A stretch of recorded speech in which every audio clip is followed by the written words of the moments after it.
التفسير أنت مولانا فنعم المولى ونعم النصير. اللهم صل على سيدنا محمد وعلى آله وصحبه وسلم تسليما، صلاة تفتح لنا بها أبواب الرضا والتيسير وتغلق بها أبواب الشر والتعسير. أنت مولانا فنعم المولى ونعم النصير. اللهم صل على سيدنا محمد وعلى آله وصحبه وسلم تسليما، صلاة تفتح لنا بها أبواب الرضا والتيسير وتغلق بها أبواب الشر والتعسير. أنت مولانا فنعم المولى ونعم النصير. Bismillah ar-Rahman ar-Rahim. So today, inshallah ta'ala, we're going to move on, where we're actually now going to start looking at the Tafsir of Surah Yasin, the heart of the Quran, Qalb al-Quran. Yesterday, we looked at who the three commentators are that we're going to focus upon, the Tafsir of Surah Yasin, as well as the virtues of Surah Yasin. We looked at 10 different hadith that spoke about the virtues of Surah Yasin and the merits of Surah Yasin. So today we're just going to study an overview of the meanings of Surah Yasin. And this overview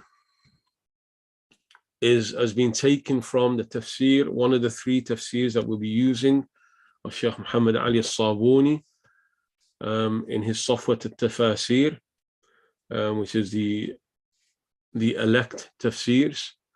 And one of the beautiful things that the Shaykh he does, Sheikh Muhammad Ali al-Sabuni rahimahullah ta'ala, he does, is that with every single surah, he gives a summary of the surah at the beginning. He gives a summary of the surah at the beginning of the key meanings of that surah.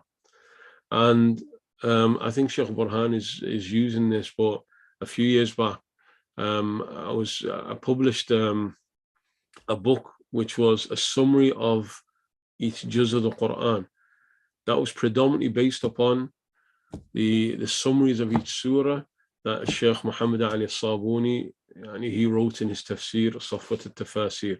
So that's what we're going to work through.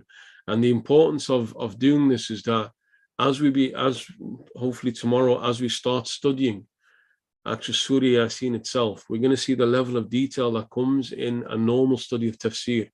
Those who may have experienced some tafsir classes before, usually the ulama, both in Arabic and in other languages, in English and in other languages, when they explain the Quran to the general person, they will just take off general meanings of the Quran,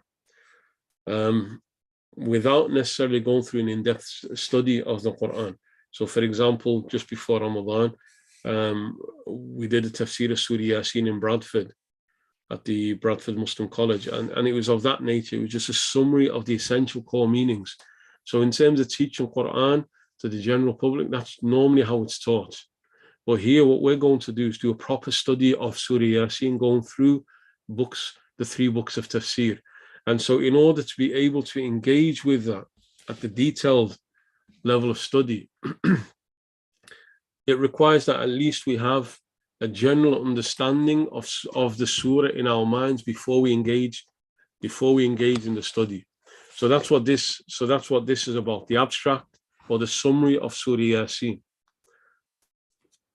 So the Sheikh Muhammad Ali al-Sabuni rahimahullah ta'ala, he begins by making this comment: Surah Yasin Makkiyah. Surah Yasin Makkiyah. Surah Yasin is Makkah. It's a surah of Makkah. And pretty much all masahif, all copies of the Quran that are published now, will have this detail at the beginning of the surah as to whether the surah was revealed in Mecca or was revealed in Medina. And when studying Quran, knowing where the surah was revealed, whether it was revealed in Mecca or in Medina, is an essential part of understanding the surah, as it's giving you a background into the surah. The 13 years that the Quran was being revealed in Mecca, Allah subhanahu wa ta'ala was revealing in many different ways verses and chapters and surahs that deal with faith. That's the That's the overarching theme. And pretty much without any exception of the Quran that was revealed in Mecca, is the Quran in Mecca is a Quran that deals with Tawheed, that deals with faith. And Surah Yasin was revealed in that context. So Surah Yasin is a surah of Iman, as we'll see in the next point. Surah Yasin is a surah that deals with faith itself. That's the key theme. There's no ahkam whatsoever. The main theme of Medina is ahkam. It's the sharia, it's laws, it's legislation. Surah Al-Baqarah is predominant legislation. Parts of Surah Ali Imran, Surah Al-Nisa, there's a heavy focus on it. Surah Al-Ma'idah, these are all surahs of Medina at the beginning of the Quran. There's a heavy focus on law, on legislation. There's none of that in Mecca, and there's none of that within Surah Yasin. Surah Yasin, like Mecca itself, is all about al-Iman with Tawheed. So that sets the scene straight away. And then one thing that he didn't mention in the introduction, Sabab al-Nuzul. He didn't mention this. And interestingly, none of the three tafsirs that we're going to be studying actually commented upon this. Sabab al-Nuzul. What was the reason for the revelation of Surah Yasin? Asbab al-Nuzul, all students of the Quran, anybody who studies the Quran at a basic level, beginner's level, will study the nature of surahs of Mecca and Medina and the nature of the subject that's known as Asbab al-Nuzul, the reasons for revelation of surahs. And you have many surahs of the Quran where Allah subhanahu wa ta'ala will reveal verses or even chapters in response to a specific incident that occurred. Not all of the Quran, but much of the Quran is of that nature.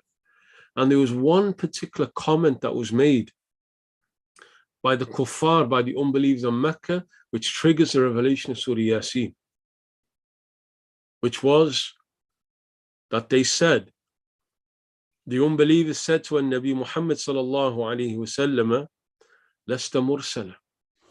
They said to him sallallahu alayhi wa sallam that you are not a messenger. You've not been sent by the Lord. They said that on more than one occasion. They said that repeatedly.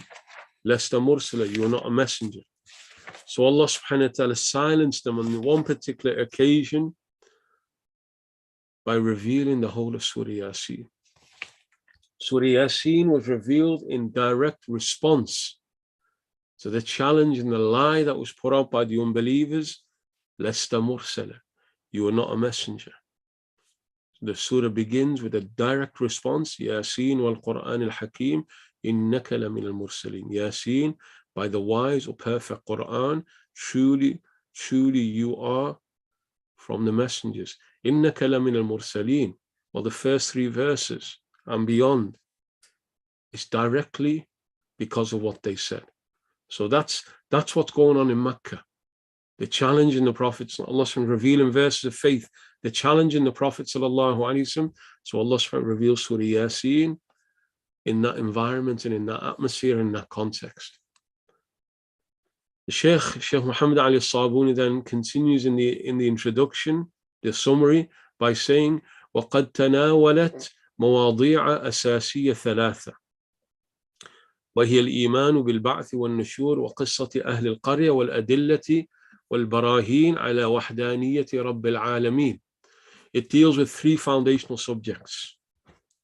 مواضيع أساسية, three foundational subjects. These are the three key areas that Surah Yasin is going to touch upon. And the order that the Sheikh he gives, the Sheikh Sabuni he gives, is not in the order of Surah Yasin, but it's in the order of, we don't even say importance, but perhaps focus within the surah. That the majority of Surah Yasin, from the middle half of Surah Yasin, from the middle points onwards, from وَيَقُولُونَ مَتَى هَذَا الْوَعْدُ إِن كُنْتُمْ صَادِقِينَ. From that verse onwards, it's all about Yawm al-Qiyamah. It's all about resurrection. It's all about al-Iman bil-Ba'th wal-Nushur. As we'll see when we get to that part, Allah subhanahu wa ta'ala is dealing with it in so many different ways. descriptions of the end, blowing of the trumpet, then resurrection out of the grave, then in Ashab al-Jannat al-Yawma fi shughulin fakihun, describing scenes in paradise, then describing scenes of hellfire, يصلوها اليوم بما كنتم تكفرون, and then coming to the end, أدلة على صدق يوم القيامة, evidences and proofs for the truth of the day of judgment. وضرب لنا مثلا ونسي خلقه, where Allah then goes into to prove three different rational arguments as to why the day of judgment is true and is real. So the day of judgment is the key theme of Surah Yasin from the second half. The surah actually begins with وَاضْرِبْ لَهُمْ مَثَلًا أَصْحَابَ الْقَرْيَةِ. An amazing narration. It truly is an amazing, wondrous description of three messengers that were sent to the city of Antioch, the city, Al-Qarya being Antioch, which is in southern Turkey. In the earthquakes that happened not so long ago, just a few weeks back, Antioch was also affected by the city that rejected the three prophets.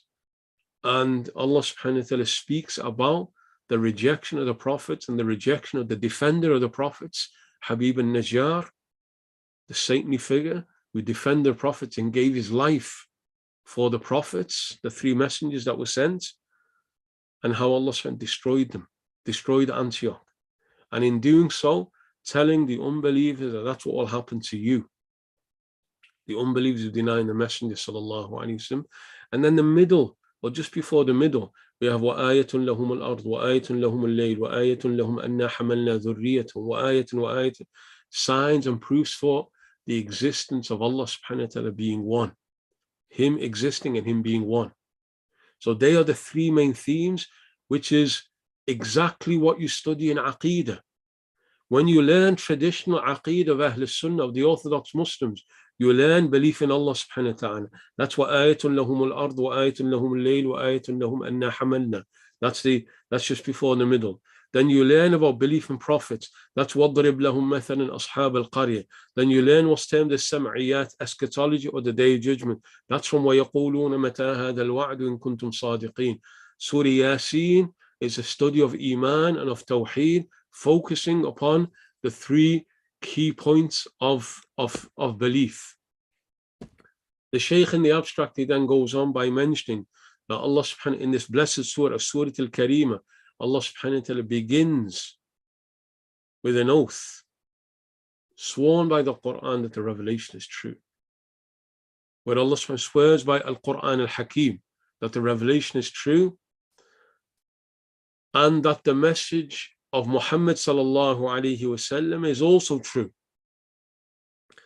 And he subhanahu wa ta'ala begins, and when you look, we're just going back there, when you look at the order, there is perhaps the focal point of the surah, but when you look at the order of the surah, for those who study the Aqeedah begins with belief in Allah subhanahu wa ta'ala, because that's the beginning and the end of your faith, and then the belief in the messengers who convey that faith, and then the belief in the resurrection, which is one of the key messages that they conveyed. That's the normal order you'll study Aqeedah. But Surah Yasin doesn't do it in that order. Allah subhanahu Surah Yasin doesn't do it in that order. He begins with defense of the Messenger sallallahu alaihi wasallam, because the surah was revealed, and that's perhaps a secret as to why Allah subhanahu changes the normal order from how you understand faith, Iman and Tawheed. Instead of starting with وَآيَةٌ لَهُمُ الْأَرْضِ, starts with وَالْقُرْآنِ إِنَّكَ لَمِنَ الْمُرْسَلِينَ. Starts with the Messenger sallallahu alaihi wasallam, because that's the challenge of Surah Yasin. That's where he was being attacked. And Allah subhanahu wa ta'ala defends the messenger by swearing an oath by the Quran itself. The revelation is true and the messenger sallallahu alaihi wasallam is true. And then the surah moves on. لِتُنذِرَ قَوْمًا مَا أُنذِرَ آبَاؤُهُمْ فَهُمْ غَافِلُونَ. Speaking about the kuffar of Quraysh. It speaks of the disbelievers from Quraysh who were stubborn in their refusal to accept. They fell into misguidance, rejected the master of all messengers sallallahu alaihi wasallam. They were stubborn. And the first few verses, when Allah speaks about the aghlal, the the shackles that he's placed upon the unbelievers. He speaks about the said. He speaks about the barrier in front of them, barrier behind them. Speaks about whether you warn them or you don't warn them, they're not going to believe. Speaking about the mindset and the level of kufr of these people, that even though they're seeing the truth and the light of the messenger in front of their eyes, they're rejecting him. They reject him, sallallahu alayhi wa sallam. And that's why Allah subhanahu wa ta'ala at the beginning of Surah Yasin essentially is telling the messenger sallallahu alayhi wa sallam, they denied Sayyid al-Mursaleen. They denied the master of all of the messengers, Muhammad ibn Abdullah sallallahu alayhi wa sallam. So they deserve to be punished by their Lord because they had the proof. And he was the proof, sallallahu alayhi wa sallam. Yet they said, Lasta mursala. Yet they said, you are not a messenger. So they deserved the punishment of Allah subhanahu wa ta'ala, and they deserved the vengeance and the wrath of Allah subhanahu wa ta'ala to descend upon them. And that's the beginning of the surah. That's the beginning of the surah.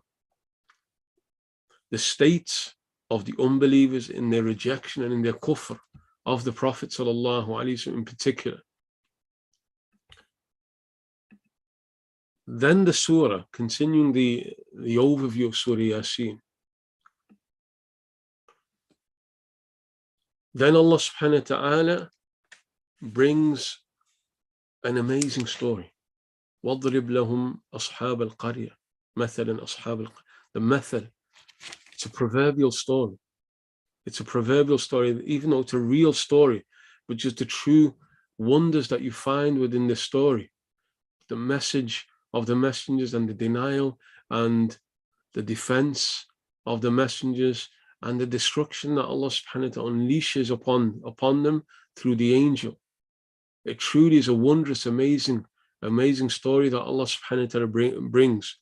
And as we'll see, the Shaykh here in the introduction, he mentions that it's the city of Antioch. And although Allah subhanahu wa ta'ala doesn't name the city Antioch, he just calls it Al-Qaryah, the town, the city. But there's Ijma' al-Mufassirin.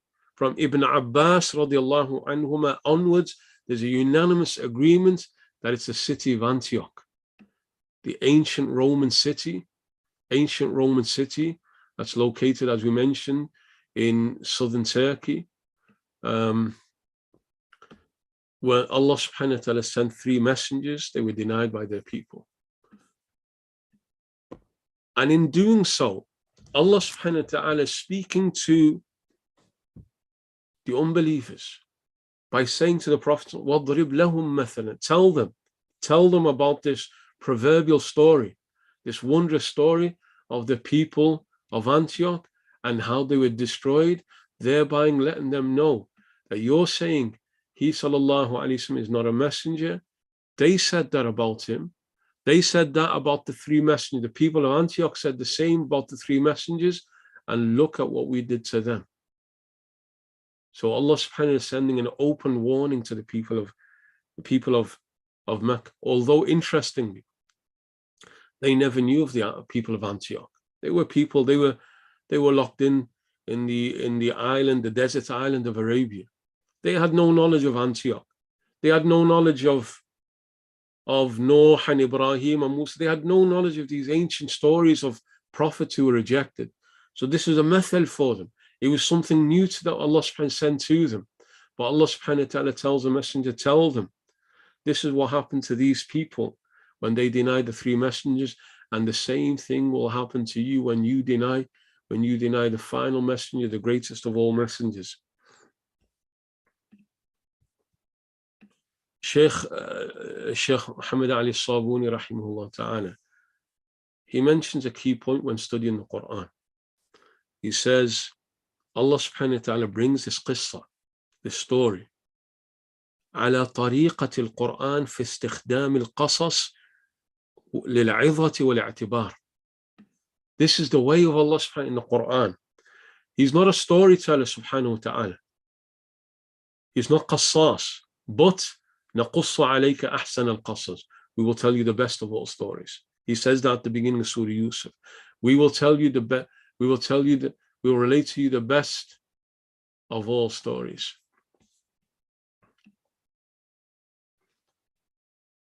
And so Allah subhanahu wa ta'ala gives us wondrous, amazing stories.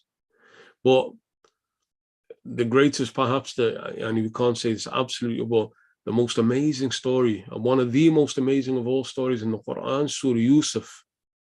Surah Yusuf. And when you study Surah Yusuf, Allah subhanahu wa ta'ala has given a lesson to all of humanity, that if you think I can't tell a story, it's the best of all stories. Because the stories of the Quran are scattered throughout the Quran. It's not meant as a story. But you want to hear a story? Read Surah Yusuf. As great a story that's ever been told, Surah Yusuf, from beginning to end the story. But look at how Allah subhanahu wa ta'ala begins and look how he ends. لَقَدْ كَانَ فِي يُوسُفَ وَإِخْوَتِهِ آيَاتٌ لِلسَّائِلِينَ. Truly there was in Yusuf and his brothers signs for those who inquire. Signs. It's not a story.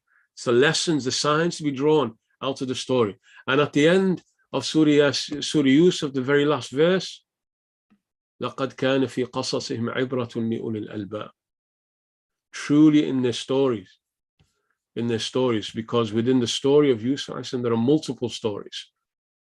There are lessons for those who are endowed with intelligence.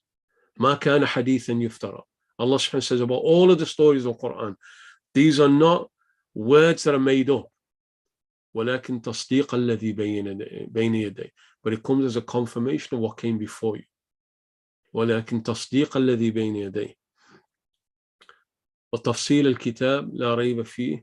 And also to give detail in the book. Allah subhanahu wa ta'ala tells stories for the lessons within the stories.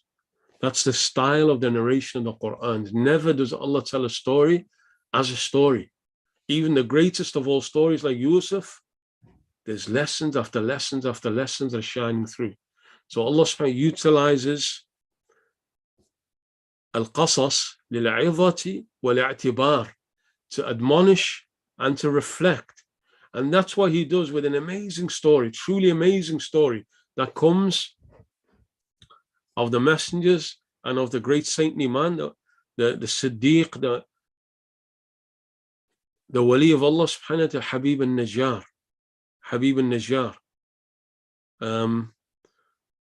All about the lessons, all about the admonition, all about the reflection to come, the warning that comes to a people who deny their messenger. And in the second part of the story, from وَضْرِبْ لَهُمْ مَثَلًا, because the story of the people of Antioch itself is split into two parts. It starts by the messengers who were then rejected, and the conversation that takes place, the discourse between the messengers and the people they were sent to. And then Allah introduces Habib al-Najjar. وَجَاءَ رَجُلٌ مِّنْ أَقْصَى الْمَدِينَةِ يَسْعَى. A man came from the outskirts of the city. He came hurriedly, came quickly. Habib al-Najjar. He's not mentioned by name. The city is not mentioned by name. The man that came to defend the prophets is not mentioned by name. But again, بِاتِّفَاقَ الْمُفَسِّرِينَ, إِجْمَاعَ الْمُفَسِّرِينَ, unanimous agreement of the Imams of the Quran, the name Habib al-Najjar, Sayyidina Habib al-Najjar, who was killed by his people, who advises people, وَمَا لِيَ لَا أَعْبُدُ الَّذِي, or he tells them, اتَّبِعُوا الْمُرْسَلِينَ. He's calling them. At the beginning, as we'll see, when he comes to defend them, he's concealed his faith. He hides the fact that he's a believer and out of fear. He comes now as the mob of unbelievers about to kill the three prophets. He comes now and stands between them and the prophets to defend them. And he calls them to believe. Calls them, follow the messengers, follow these people and ask them for any payment from you. And when you look at the study of the words of Habib al-Najjar, they're an amazing lesson in da'wah to Allah subhanahu wa ta'ala. An amazing lesson. Allah subhanahu wa ta'ala gives detailed discussion of the words that Habib al-Najjar used as he's counseling and advising people to believe in them. But amazing choice of words that he's using to try and win the heart of his people to believe. But they killed him. قِيلَ ادْخُلِ الْجَنَّةِ. Allah subhanahu wa ta'ala doesn't even mention that. Allah doesn't even mention, because the atrocity that was committed, Allah doesn't even mention how they killed him. And in the tafsir, we'll see what happened. They killed him. قِيلَ ادْخُلِ الْجَنَّةِ. Allah just said to him directly, enter into Jannah, Habib al-Najjar.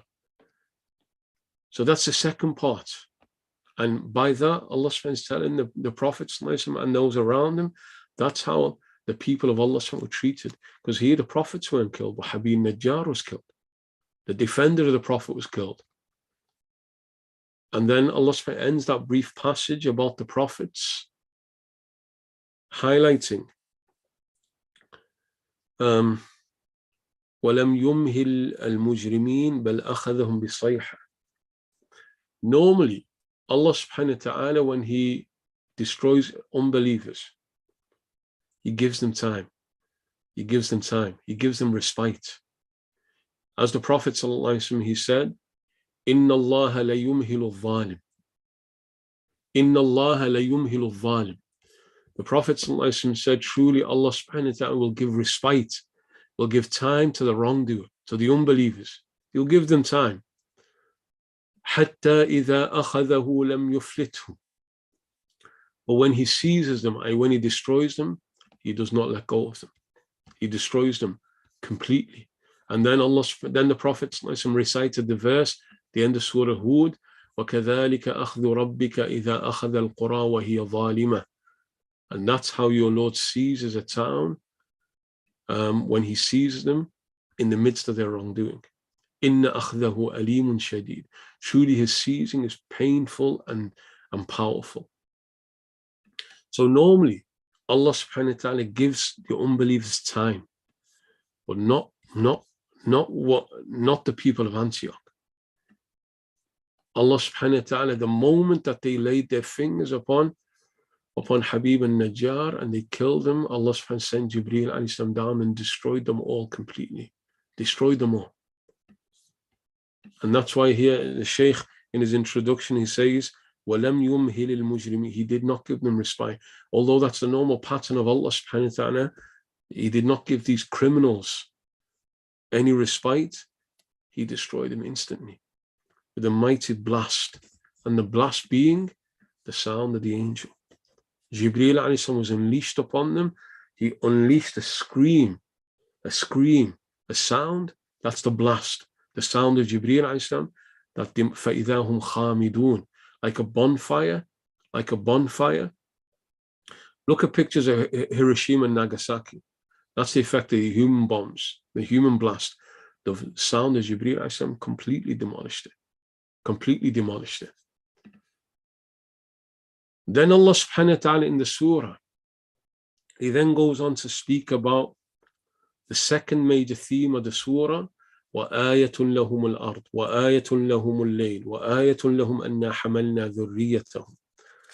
We have the signs, the great signs. From verse 33 onwards, Allah subhanahu wa ta'ala mentions 3 times. Although He mentions around 5 or 6 signs, well, He mentions 3 times وَآيَةٌ لَهُمْ, a sign for them, these unbelievers and all of humanity. And in saying this, Allah subhanahu wa ta'ala is bringing forth proofs of His qudra, دلائل القدرة والوحدانية, proofs of His power and proofs that He's one. And how does He do it? You study Aqidah, study belief in Allah subhanahu wa ta'ala, you study about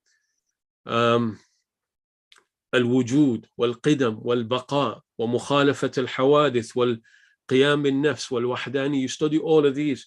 But when you look at proofs, and some people, they don't like studying proofs. They haven't really read the Quran if they don't like that. So you just believe. And Imam al-Qushayri is going to make a comment upon this.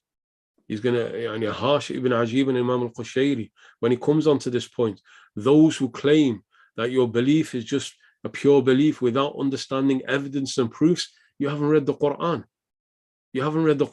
Or you haven't thought about it when you read the Quran. Because Allah is bringing these proofs to prove that He is all powerful, that He exists and He's all powerful. Why else is He speaking about the wonders of his creation, the scenes of the bare earth, al-ardul mayta, the dead earth, and then life spreads and springs out within the earth to prove that he subhanahu wa ta'ala, he's al-wahid al-khaliq. He's the one, he's the creator. Then he speaks about the scenes of night and day and night. Why is he talking about these? To prove that he's the one, to prove that he has absolute power. And then he speaks about the scenes of the blazing sun, الشمس الساطعة, as it spins in its orbit, تدور في كل في فلك يسبحون, by ذلك تقدير العزيز العليم, the power of Allah subhanahu wa ta'ala. The sun never passes its orbit, the moon never outstrips the sun. الشمس ينبغي لها أن تدرك ولا الليل سابق النهار. All of that, the perfect system that Allah subhanahu wa ta'ala has put in place to prove ذَلِكُمُ اللَّهُ رَبُّكُمْ. That's Allah subhanahu wa ta'ala, who's your Lord.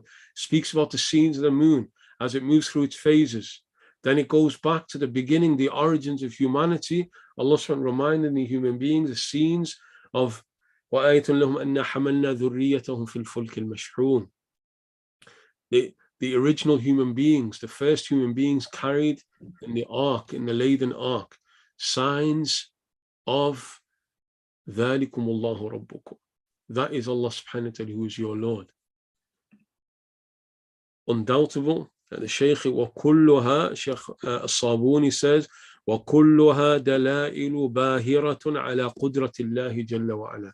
All of these scenes, the scenes of the earth and all that grows out of the earth, the sun, the moon, the orbits of the sun and the moon, the ship, the ark of Noah alayhi salam, all of these absolute, undisputable proofs that he subhanahu wa ta'ala has absolute power over life and death and over creation itself. And then he subhanahu wa ta'ala then moves on to the third and the longest discussion in Surah Yasin.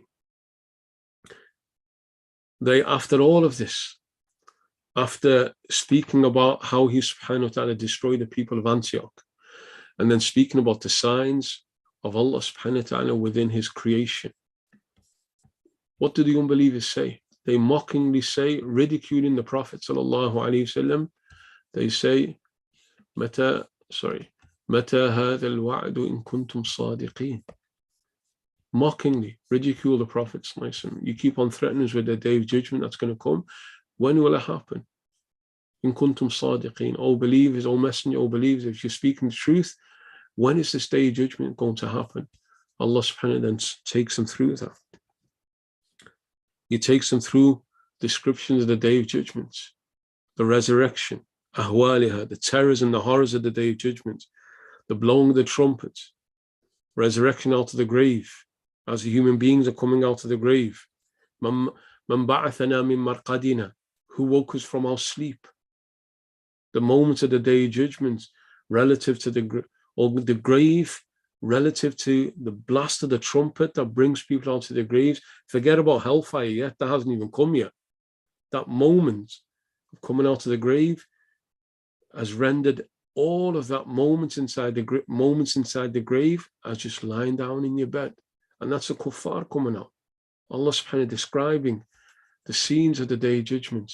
Then the people of paradise, inna ashab al-jannat al-yawma fi shughulin fakihun, as we move into qalb al-qalb, the heart of the heart of the heart. The heart of Yasin, which is the heart of the Quran, the heart of Yasin, salamun qawlan min rabbir rahim. That's Allah speaking to the people of paradise. But then also giving us some scenes about hellfire.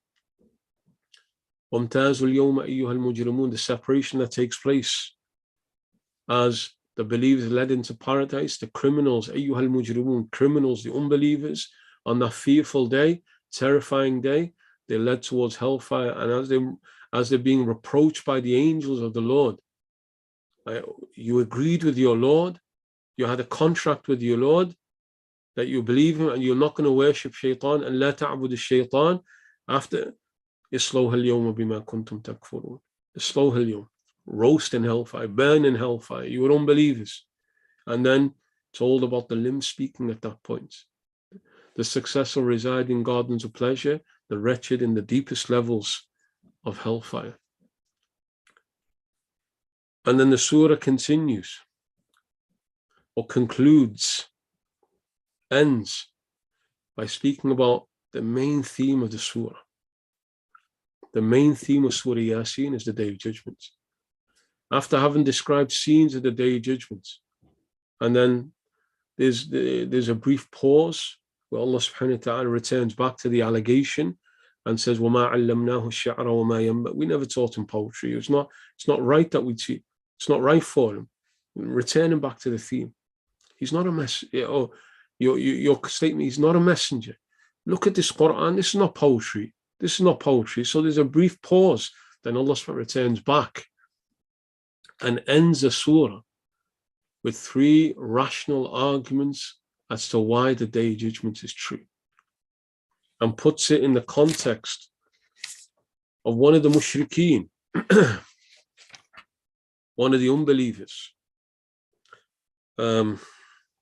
It said his name was Al-As bin Wa'il, but although the more correct view is that it was Ubay bin Khalaf, 2 of the worst unbelievers and denies the Prophet's coming, and again mocking and ridiculing the Prophet's and bringing an old bone and crushing it into powders within their hand and saying, do you believe that Allah is going to resurrect this bone?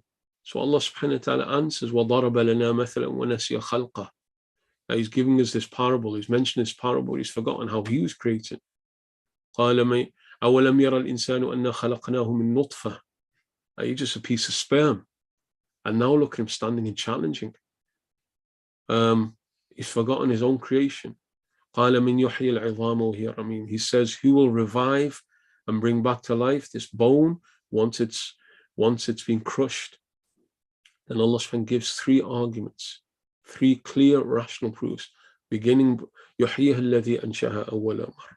The one who made him in the first place will make him again. Just use a bit of intelligence. If he made you in the first place, how hard is it for him to make you again? And then look at the tree, the green tree, and how opposites, fire comes out of life. And then look at the creation of the heavens and the earth. Categorical, absolute arguments that the Day of Judgment is real and true. And with that, Allah subhanahu wa ta'ala ends Surah Yasin. The last point in the introduction that the Shaykh mentions, Allah subhanahu wa ta'ala named Surah Yasin, and the Messenger sallallahu alaihi wasallam gave us the name Surah Yasin because the surah begins with Yasin. And just to point on this, that names of surahs in the Quran are not selected by you and I. We don't just randomly choose any name that we want to describe a surah in the Quran. Names of surahs come from revelation, tawqifi, what's termed as tawqifi. Tawqifi means that they're selected by Allah subhanahu wa ta'ala. They come through revelation. So the surah is named after the first. And the Prophet constantly referred to as Yasin. Yasin. So he named the surah Yasin after the first 2 letters of the surah.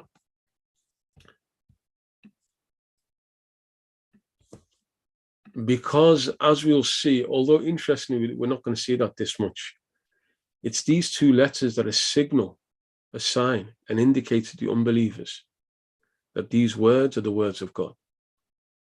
The incapacitating nature of the noble Quran. The Quran was revealed at a level where human beings could not replicate. So it's humanly impossible for human beings to replicate it. And the surahs that begin with letters, Alif Lam Mim and Tasin and Yasin and so on, these letters were given there to challenge the unbelievers, saying Yasin. We will go in tomorrow, inshallah ta'ala, when we start the actual detailed study of Surah Yasin, we'll see some suggested meanings as to it. But the beginning, the explanation, Allahu A'lam. Allah alone truly knows what's meant. There are suggestions that we'll look at tomorrow when we begin. But the letters, and the letter is a challenge that Allah's thrown to them, that you speak with the letter Ya and you speak with the letter Sin, and so does he. He's now brought the surah that has letter Ya and Sin as the heading to it, and abundant Yasins within, because one additional point said any surah that begins with a letter, you'll see an increase of those letters within that surah. Look at Surah Noon. There's a lot more noons than normal in Surah Noon. Look at Surah Sad. There's a lot more sads. Look at Surah Qaf. There's a lot more qafs. There's an increase in the letters that Allah lays down, throws down as a challenge. And that's the incapacitation. And that's the proof that he's a messenger of God. That the very letters that he recites, Yasin, you use those same one, Bismillah. Allah's now saying, Bismillah, you now go and use Yasin and produce the likes of Yasin. That's the incapacitation of the Quran. So Allah subhanahu wa ta'ala challenges them by naming the surah and proving the lie when they said, it's a lie when they said, you are not from the messengers. Bismillah, Yasin, go for it.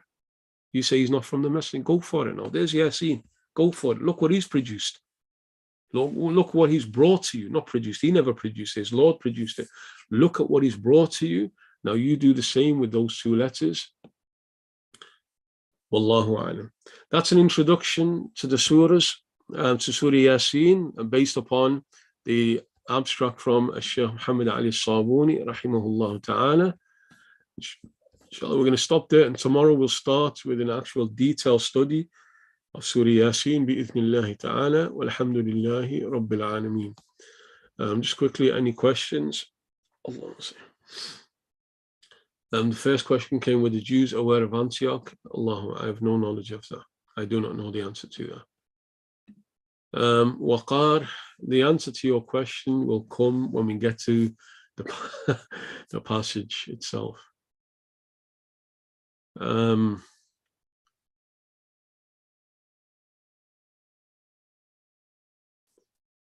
ilaha illallah. But just a simple answer. The majority view is that they were actual messengers. They were not disciples of Isa ibn Maryam.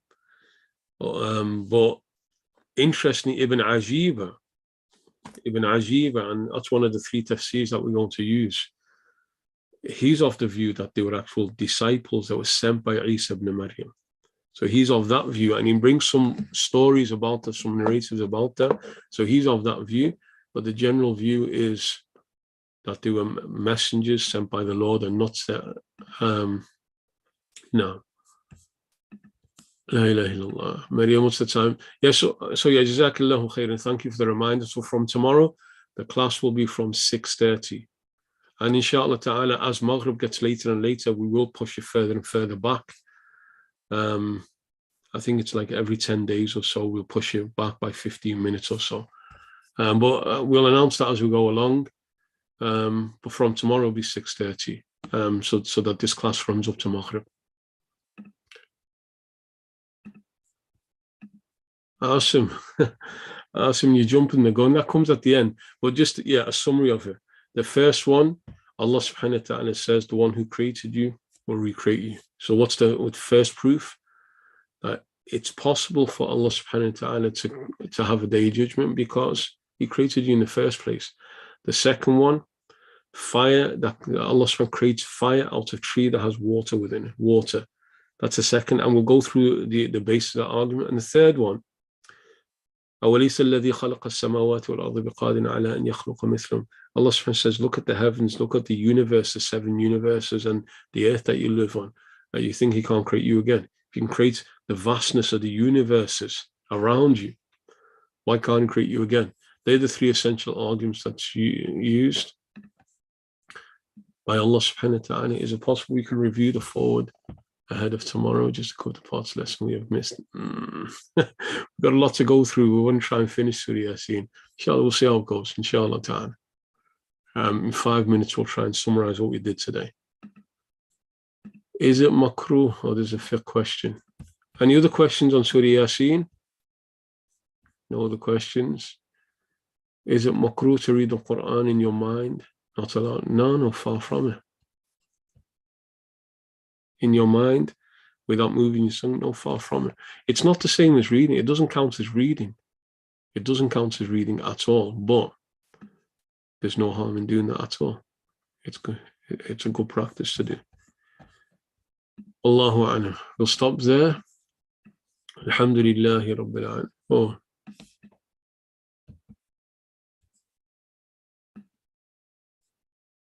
Oh, mashallah. Which man are you talking about? Because there's a few. Where is it? The one at the end of Surah Yasin. أَوَلَمْ يَرَ الْإِنسَانُ If you're talking about the one at the end of Surah Yasin, um, has not the man, the human being, or does he not see that we've created him from a drop of sperm? If that's what you're talking about, then it's interesting how Allah subhanahu wa ta'ala words it. Because I mean Habib al-Najjar, okay. وَجَاءَ رَجُلٌ مِّنْ أَقْصَى. No. There's unanimous agreement from Ibn Abbas. So the Sahaba, we don't have a report from the Prophet about it, but from the companions onwards, they mention exactly who he was, Habib al-Najjar. And his grave is even known. It's actually a marked grave. It's visited in Antioch. It's a city that people go to visit. It's a special grave to go and visit. Habib al-Najjar, the man who defended the prophets and was killed for it. We know he's from the people of Jannah because Allah tells us that. قِيلَ ادْخُلِ الْجَنَّةِ. Truly special, saintly man.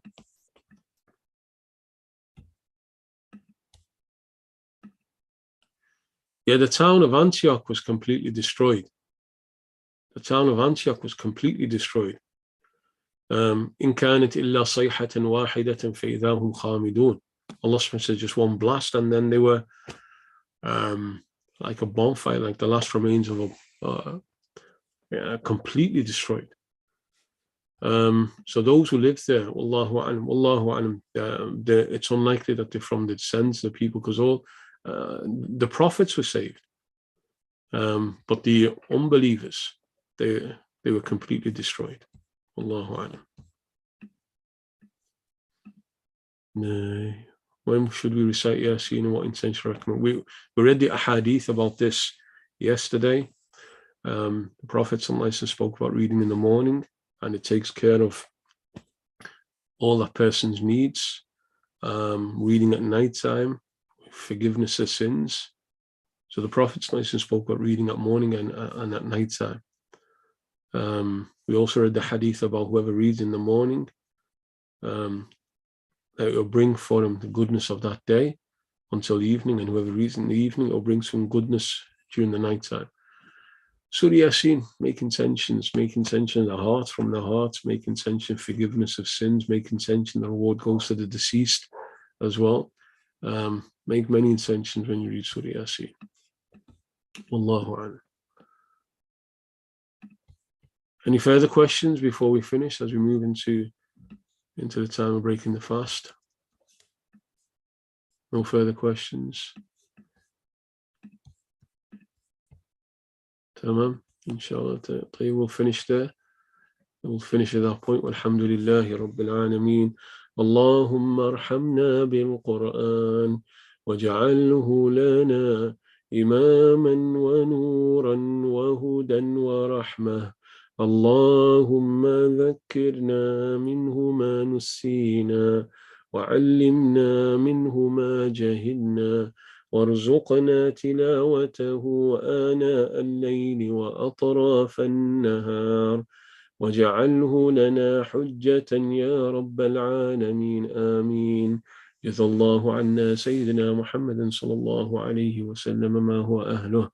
جزا الله عنا سيدنا محمد صلى الله عليه وسلم ما هو أهله. جزا الله عنا سيدنا محمد صلى الله عليه وسلم ما هو أهله.